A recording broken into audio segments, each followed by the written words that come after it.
শীতের রাতে গরম ভাতের সাথে এইরকমই ডিমের কারি দিয়ে ভাত খেতে যা মজা লাগে না, তোমরা না খেলে বুঝতেই পারবে না।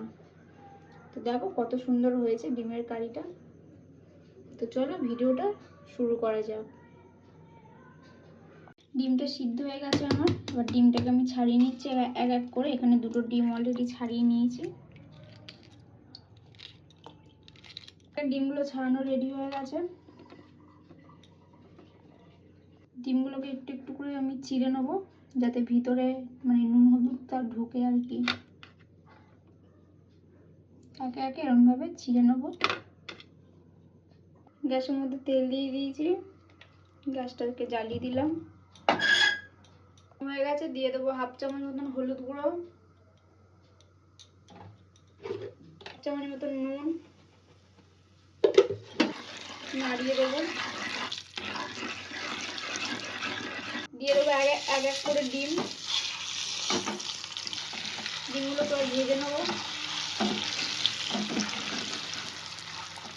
লালচে লালচে করে ভাজা হয়ে গেছে, এবার তুলে নেবো। ডিমগুলোকে তুলে নিয়েছি। ওই একই তেলে দিয়ে দেবো পেঁয়াজ কুচি, করে নেবো, হালকা ভাজবো।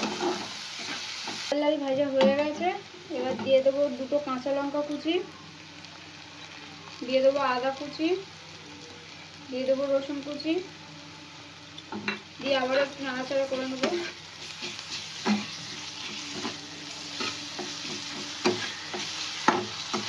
আর দিয়ে দেবো অল্প পরিমাণে টমেটো কাঁচা।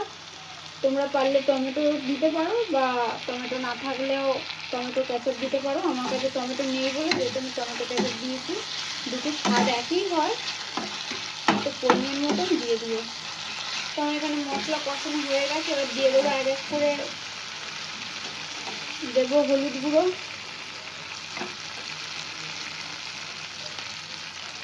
লঙ্কার গুঁড়ো, লঙ্কার গুঁড়োটা পরিমাণ মতন দেবে ঝাল বুঝে। দিয়ে দেবো নুন, আমি এখানে সব 1 চামচ করেই দিয়েছি। দিয়ে একটু ভালোভাবে কষিয়ে নেবো।